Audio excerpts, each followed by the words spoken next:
Bonjour, bienvenue sur objectifmoto.com.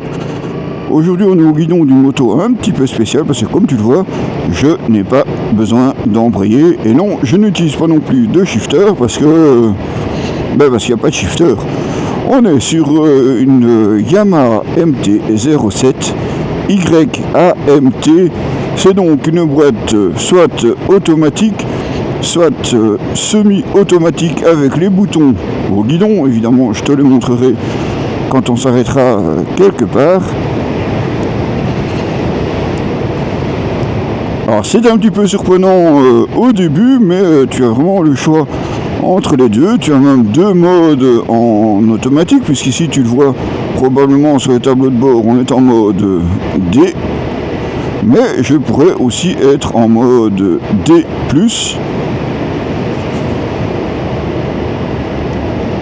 Ça, on va te le montrer évidemment juste après. Alors ce qui est surprenant évidemment, comme tu vois, voilà, je vais pouvoir m'arrêter ici. Voilà. Et là je suis à l'arrêt. Je n'ai pas besoin d'embrayer, rien du tout. Je vais devoir démarrer, mais il me suffit de tourner l'accélérateur, être en première évidemment. Et la moto démarre toute seule. Et ouais, il n'y a plus moyen de caler avec cette moto. C'est assez surprenant.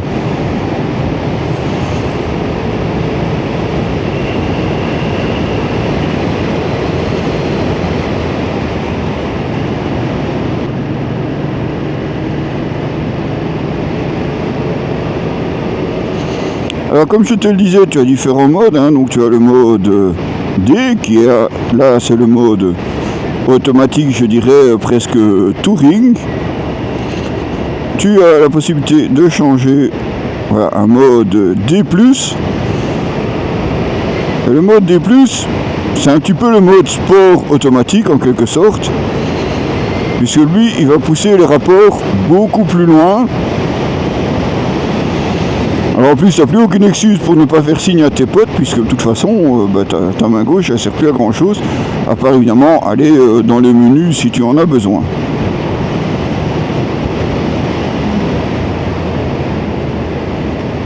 Mais il va pas passer, mais enfin. Donc le mode D+, comme je te disais, est un mode un petit peu plus sportif, tu vois, il va un peu plus loin dans les tours avant de passer les rapports, mais tu restes en boîte automatique.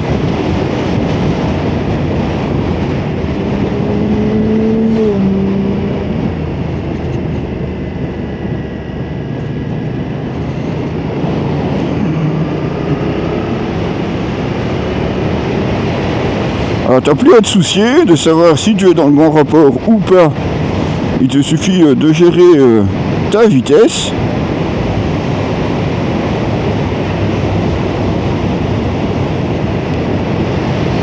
Et la boîte fait le reste. Alors, c'est quand même assez surprenant, c'est que, bon, évidemment, tu sens un tout petit peu les changements de rapport. Et je vais pas le mentir, je ne veux pas dire que tu ne le sens pas du tout.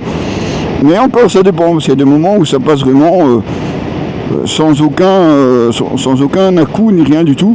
Et ça, c'est vraiment agréable.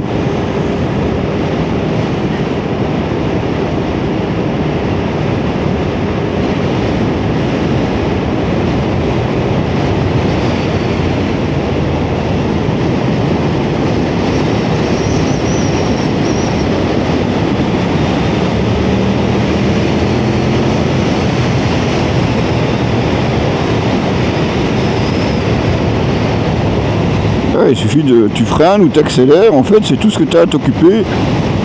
La boîte de vitesse passe toute seule, comme tu peux le voir, hein.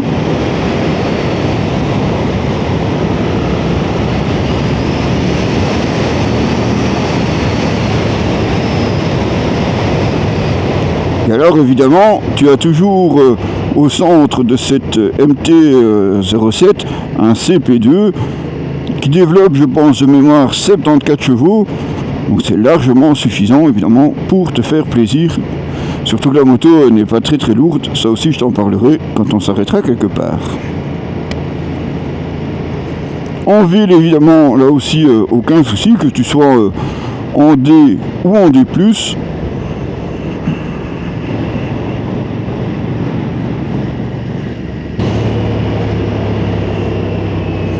Alors quand tu veux, tu peux changer aussi avec le bouton au commodo droit. Tu peux passer un des différents modes manuels. Donc tu as un mode street, un mode sport ou un mode custom. Et là, c'est toi qui dois passer les vitesses avec ta main gauche. Et là, c'est surprenant parce que c'est encore plus souple qu'en boîte automatique. Mais évidemment, c'est toi qui dois les passer à ce moment-là, les vitesses. Hein. C'est pas... T'es plus en boîte automatique, t'es en boîte semi-automatique, mais t'as pas besoin d'embrayer. T'as pas besoin de ton pied non plus.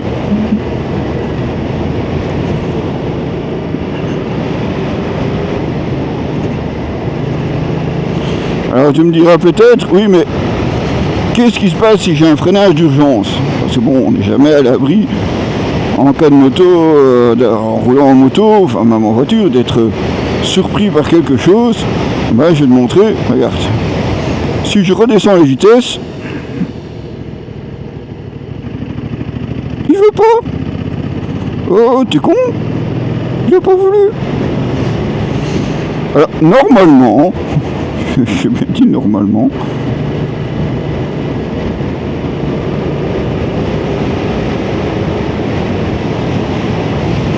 oh, voilà, t'es surpris. Oh, voilà, oh, zone 30. Ah, je freine.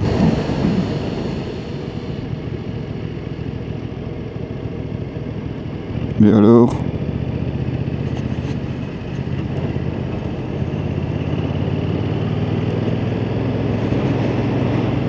T'es perdu ou quoi?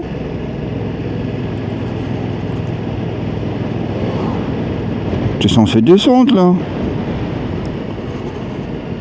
Bon, on va tenter de caler. Ah non, voilà, regarde, enfin il redescend, tu vois.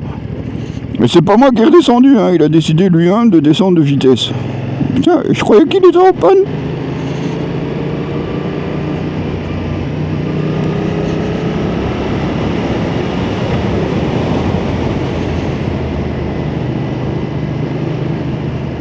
Bon, on va retenter, attention, quatrième, hop. Tu vois, troisième, deuxième. Donc effectivement, en cas de freinage, si jamais toi tu oublies de changer les vitesses avec ta main gauche, eh ben, la moto va descendre d'elle-même. Attention, elle ne monte pas d'elle-même non plus. Enfin, en théorie, je ne vais pas tester.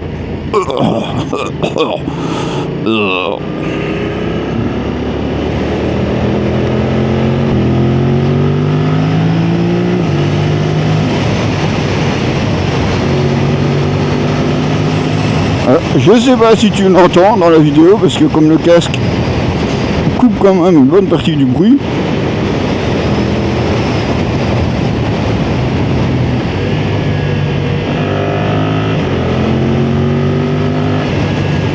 La sonorité a vraiment été travaillée sur cette MT-07 avec carrément sur le réservoir, je te le montrerai aussi, des encoches un peu style violon ou guitare acoustique, histoire de vraiment profiter de la sonorité de la boîte à air, de l'admission.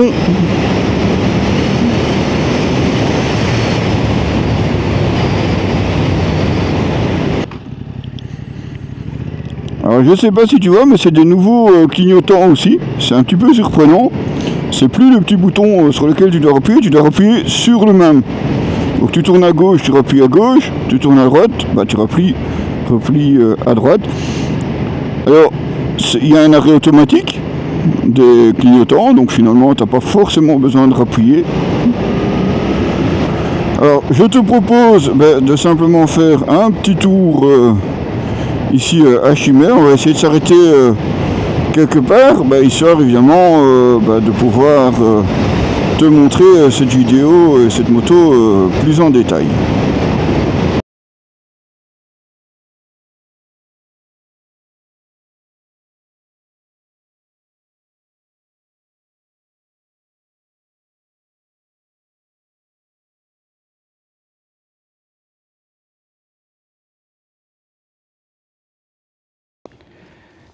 Et là voilà notre Yamaha MT-07 YAMT.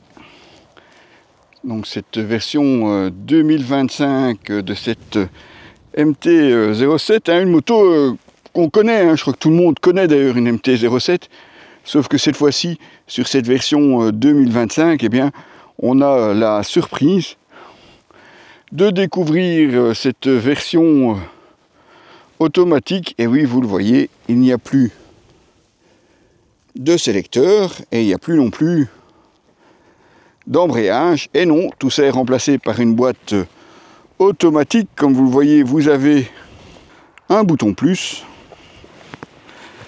un bouton moins, et ça remplace évidemment la boîte manuelle. Allez, on est parti pour la revue complète de cette Yamaha MT-07. Alors on retrouve évidemment en son cœur, comme d'habitude je dirais, le CP2, un bicylindre de 690 cm3 qui développe 73,4 chevaux à 8750 tours minute et un couple de 68 Nm à 6500 tours minute, suffisamment de puissance pour pouvoir s'amuser et surtout une moto qui développe à peine 186 kg, 183 même avec la boîte manuelle. Donc ici 186 kg, on est vraiment sur une moto très joueuse et très agréable à conduire. Un tout petit réservoir, 14 litres seulement, ce qui vous permet là aussi d'avoir une moto très facile à prendre en main, avec une selle à seulement 805 mm, selle ma foi assez dure quand même. Alors notez, je vous avais parlé de ces ouïes sur le réservoir, un peu à la façon d'une guitare ou d'un violon, pour vous faire profiter au mieux de la sonorité du moteur. Évidemment, on le mettra en route juste après. Nouveau commodo aussi pour les clignotants. Un joystick pour se déplacer dans les menus. Un cruise control. Alors que de l'autre côté, on a un bouton mode, puisque vous avez 2 modes sur la boîte automatique et 3 modes sur la boîte semi-automatique que vous pouvez sélectionner ici au guidon.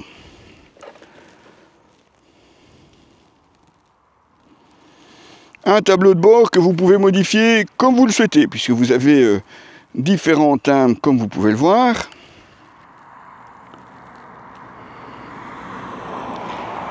Vous avez un timbre comme ceci, c'est celui que vous avez vu en caméra embarqué, mais vous pouvez également passer comme celui-ci.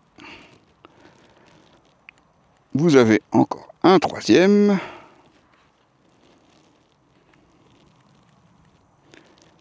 Et même un 4e mode, à vous de choisir ce qui vous convient. Vous voyez, vous avez un contrôle de traction. L'autonomie restante, 183 km, en ayant parcouru 132 km, c'est pas mal non plus. Vous pouvez évidemment changer les informations que vous voulez voir en roulant. Et puis, vous avez aussi la possibilité d'avoir la navigation. Navigation tournant après tournant, l'application, puisque vous pouvez effectivement connecter votre téléphone, à condition évidemment d'avoir l'application Yamaha, sinon ça risque d'être assez compliqué. Pour la partie cycle, on retrouve à l'avant 2 disques de 298 mm avec, s'il vous plaît, étrier 4 pistons, fixation radiale comme vous pouvez le voir. Pour la suspension, on a droit à une fourche de 41 mm, mais comme vous le voyez, dépourvu de réglage. C'est assez dynamique, on va dire, comme réglage, donc un petit peu dur. Ça ne sera pas un modèle de confort. Par contre, en tenue de route, de ce côté-là, évidemment, on ne fait pas beaucoup mieux. Enfin, en tout cas pour une MT-07.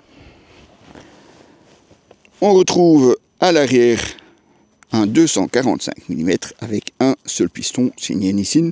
C'est largement suffisant. Un amortisseur réglable en précharge. Petite coque arrière avec une petite selle aussi, on n'a pas besoin de beaucoup plus. C'est une moto qui s'apprécie en duo, mais surtout en solo, dans les petits chemins, ou comme ici, pourquoi pas, sur les routes. Ici, on se retrouve en fait sur le circuit de Chimay, où il y a ma foi aussi de quoi s'amuser. Attention, on est ici sur route ouverte. Je ne vous invite pas à faire tout et n'importe quoi, soyez prudents. La route, évidemment, est partagée par tout le monde. Une moto donc, ma foi, assez moderne, puisque en plus de la boîte automatique qui franchement vaut le détour, personnellement, je ne peux que vous la conseiller. Alors évidemment, ça va peut-être vous gâcher le plaisir d'utiliser le sélecteur, mais d'un autre côté, pour ceux qui commenceraient à conduire ou qui n'ont pas vraiment envie de se soucier de cet aspect boîte manuelle, eh bien vous avez ici une moto qui ne calera plus jamais. Impossible de caler, que ce soit en boîte automatique ou en boîte semi-automatique, vous n'avez plus ce problème. L'électronique va tout gérer pour vous. Donc la moto, franchement, idéale pour les débutants. Ce qui m'amène à une petite question quand même très théorique. Va-t-on avoir, comme pour les voitures, un permis spécifique automatique? Parce que là, effectivement, si vous apprenez à rouler sur ce type de moto, aucun souci pour conduire, mais qu'allez-vous faire quand vous allez vous retrouver avec une moto avec un vrai embrayage, manuel, je veux dire, ça risque peut-être d'être un petit peu plus compliqué. Donc résolument moderne, comme je vous le disais, puisqu'on a un contrôle de traction désactivable, on a le régulateur de vitesse, on a les différents modes, que ce soit en boîte automatique ou en boîte manuelle. On a donc cet écran 5 pouces connecté, donc vraiment tout ce que vous pouvez retrouver de moderne sur une moto. Côté tarif, eh bien la MT-07 a bien pris du galon de ce côté-là aussi, puisque la version normale, donc en boîte manuelle, est à 8 599 €. Cette moto ici, avec la boîte automatique, est à 9 099 €. Donc on reste effectivement sous les 10 000. Bon, vu la différence de prix de 500 €, personnellement, je pense vraiment, j'opterais pour cette boîte automatique, tellement elle est plaisante, que ce soit en ville ou en dehors, parce que même pour s'amuser, on peut s'amuser avec cette boîte automatique, soit en mode D+, soit vous optez pour le mode sport et vous choisissez vous-même quand passer les rapports. En tout cas, moi je trouve que ça vaut le détour, c'est assez sympa à conduire.